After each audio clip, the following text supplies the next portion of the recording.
So yes, the first step is to recognize I am awareness, or I am that which is aware of my experience. You understand what I mean by that? For instance, you have a thought or a series of thoughts. Now, when a thought disappears, take a thought now, any thought you like. So that thought has already gone. When the thought is present, you are aware of it. Now, when the thought disappears, you don't feel that a little bit of you disappears with it. You just remain behind, knowing the next thought or the next perception. In other words, what you essentially are is not made of thoughts. What you essentially are is that which knows your thoughts, or that which is aware of them. So that's the first step. I am that which is aware, or awareness itself, or the experience of being aware. So that is the discovery of the presence of awareness. It is not yet the discovery of the nature of awareness.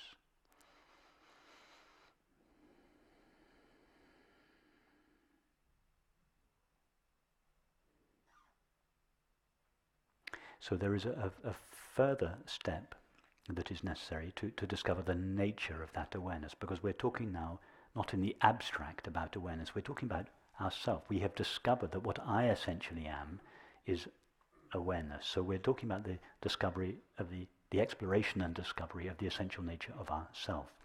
So now, having discovered I am that which is aware of experience, we have to ask, what is the nature of that awareness? Now, who is going to be able to tell us about the nature of awareness? Who is it that knows about awareness?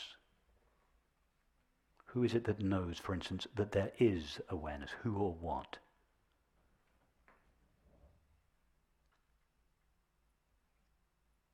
I guess it's awareness itself. Awareness itself, because awareness is the only one that is aware. A sensation is not aware. A thought is not aware. Your body is not aware. Only awareness is aware. So the knowledge that we have, I am aware, and each of us now has the knowledge of being aware. That knowledge is, awareness is knowledge of itself. It is not a body that has the experience, I am aware. It is awareness that has the experience, I am aware. So the only one that knows anything about awareness is itself. So we have to ask awareness, what is, I say we, I'm talking about the mind. The mind says to awareness, what is your experience of yourself? We all know what the mind's view of awareness is. The mind thinks that awareness was created by the body, and it lives in the body and shares the limits and destiny of the body. That's the conventional view of awareness, if indeed we think about it at all. But thought knows nothing of awareness. It is awareness that knows awareness. Now, what is awareness's experience of itself?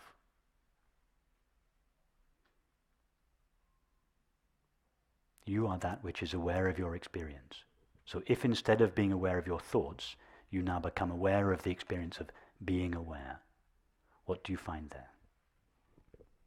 I guess it's empty, or there's no content. Okay, it's no content. That's perfect. Keep going. What else do you, awareness, know about yourself? What is your experience of yourself? You're absolutely right. It's empty in the sense that there's no objective content there. What else? If you were to try to use words to describe, I'm talking to you, awareness. If you, awareness, were to use words to describe your own experience of yourself, what would you say? I'm empty. There are no objects within me. Yes. What else? Simple. Yes, simple. Let me ask you a few questions. If you were to ask awareness, or if you, awareness, were to ask yourself, do I ever experience myself appearing and disappearing? what would you say? What would you, awareness, say? Do I have any knowledge of my own appearance or disappearance?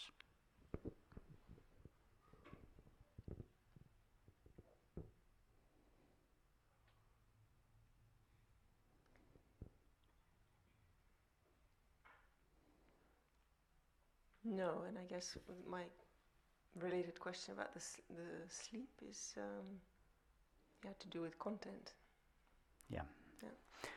But just sticking with the question I asked, do I ever experience my own appearance, or let's just take disappearance. Do I, awareness, ever experience the disappearance of myself?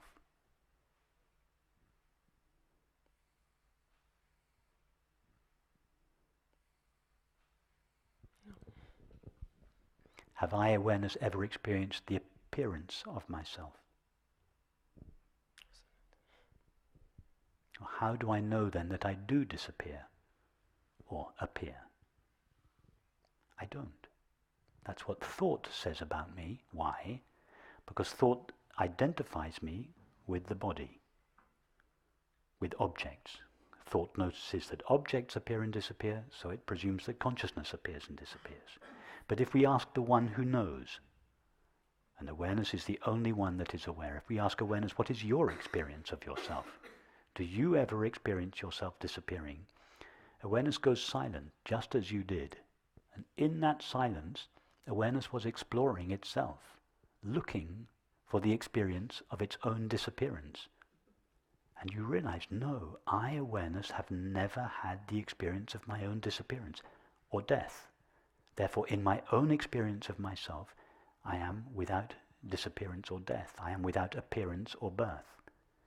It's only thought that identifies me with the body that presumes that I share the destiny of the body. In other words, that I was born and will die. But in my own experience of myself, I am ever present. Not ever present in time, but eternally present now. Now, go on.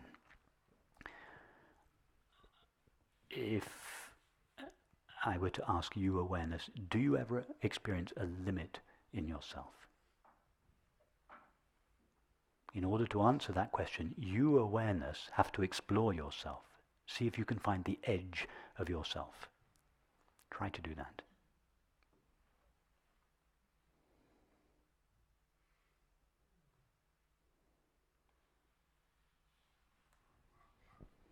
I guess all I can say is, Don't guess. The question seems inapplicable. Or you're right. It doesn't have an answer. You're right. It's not, even to answer no is not quite enough. It's an absurd question to ask consciousness.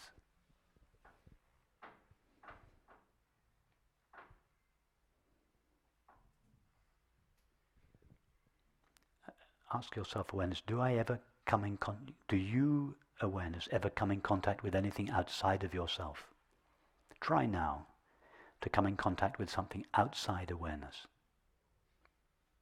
Go wherever you want in your experience, in your remembered experience, your imagined, go wherever you want. You could be an astronaut on the moon, you can be an astrophysicist, a microbiologist, a homeless person. Go wherever you want. Ask yourself the question, do I ever come in contact with anything outside of myself, that is, outside awareness?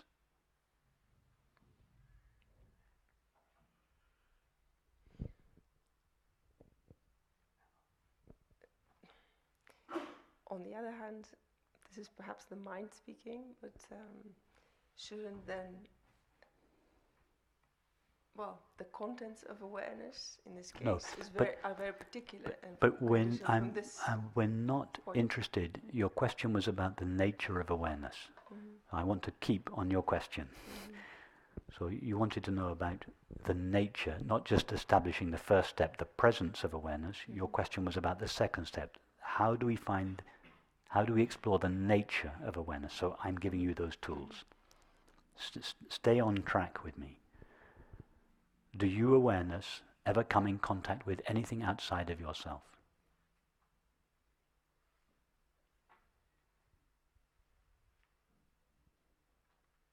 Try now to come in contact with something outside of yourself. You, awareness. It's not possible. Have you ever come in contact with anything outside of awareness? Or could you ever?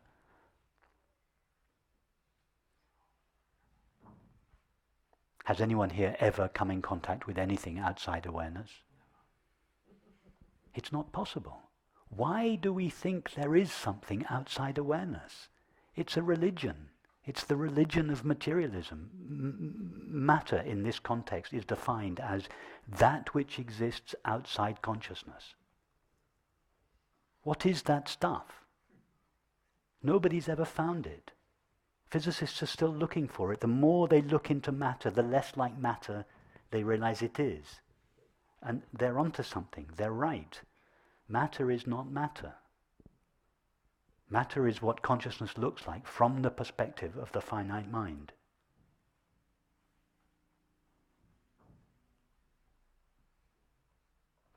Ask yourself the question, you awareness, have I ever aged?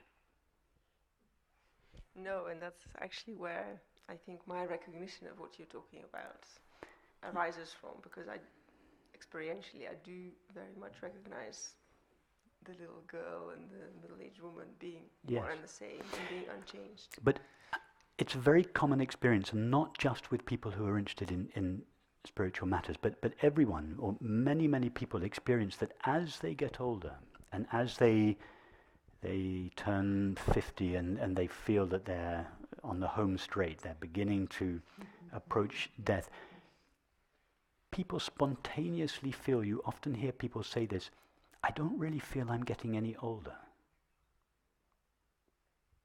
How many people have either said it themselves or have heard their mother or grandmother say on their 80th birthday, I just can't believe I'm 80. I don't feel like I'm 80. I feel like I was when I was 30. I mean, do you think everyone says this? Has anyone not heard somebody say this?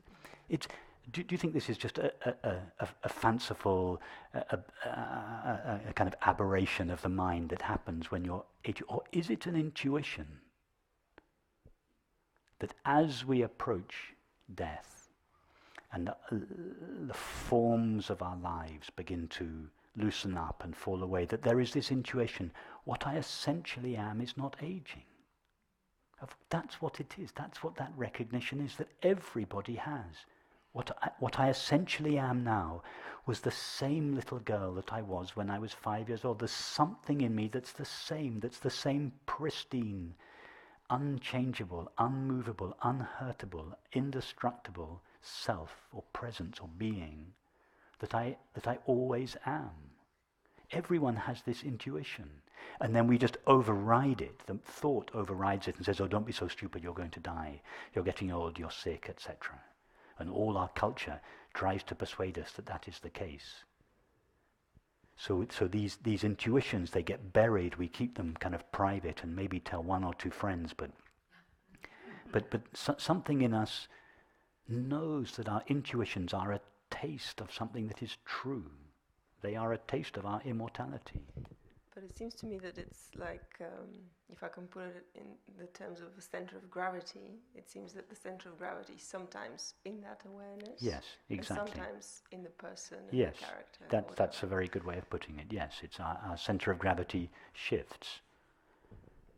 But it's just a question of, just a matter of taking one's stand or taking one's center of gravity in the right place, which is just in the one that we really are.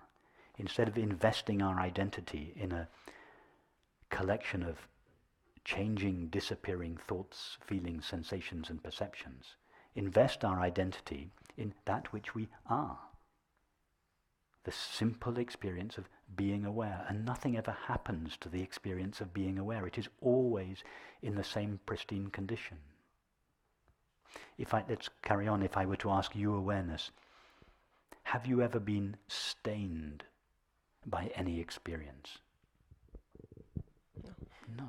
Is the screen ever stained by a movie? No. It is totally open to every movie. You, awareness, are totally vulnerable to all experience. You feel all experience, but no experience leaves a trace on you. No experience conditions you. or modifies you, or harms you, or hurts you, or changes you, or ages you, or sickens you. What would that discovery translate to in terms of everyday experience if we were in touch with and identified as this totally open, unhurtable, pristine, ageless, imperturbable, indestructible awareness? And we lived our life, our ordinary everyday life, with our families and our friends and our work and everything, with this feeling understanding in our heart.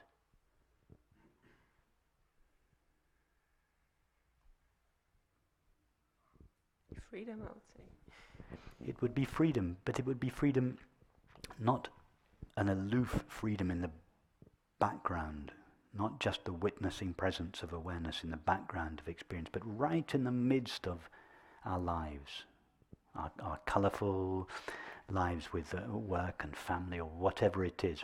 Right there in the midst of all of that, there would be this imperturbable knowing that was at the same time totally intimate with all experience and also absolutely free of it, just as the self-aware screen is totally intimate with the movie but utterly independent of it.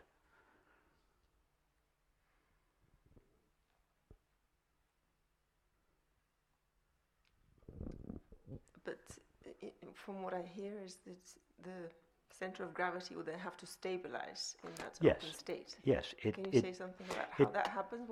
Well, it takes some time to stabilize because of the old habits of thinking and feeling that we have been rehearsing, most of us, for decades, based on the belief, I am a temporary, finite, vulnerable consciousness. So those habits of thinking and feeling and their subsequent expression in our activities and relationships outlive this recognition. So there is this process, and it's really an endless process, where we become more and more stable in this understanding, in this feeling understanding, and less situations in our life have the power to pull us away from this center of gravity. In the past, the slightest provocation, somebody said something disrespectful or hurtful or didn't acknowledge us as in the way that we would like to have been acknowledged, or something like this would have been enough to precipitate the old feeling of I am a hurt self. But less and less, fewer and fewer experiences have the power to veil this feeling understanding. Of course, we never know what's around the corner, so we can never say never. But it's as if the bar is raised. We feel just more and more established in the peace of our true nature. And it's not something that needs to be maintained by effort. We don't have to fight against experience in order to maintain this peace. It's this peace is present in the midst of experience. It doesn't have to defend itself because it cannot be harmed. Space, empty space, doesn't have to defend itself against anything that is taking place within it, because whatever is taking place within it doesn't leave a trace on it. So space is totally vulnerable, totally open, and at the same time indestructible. So consciousness is like that.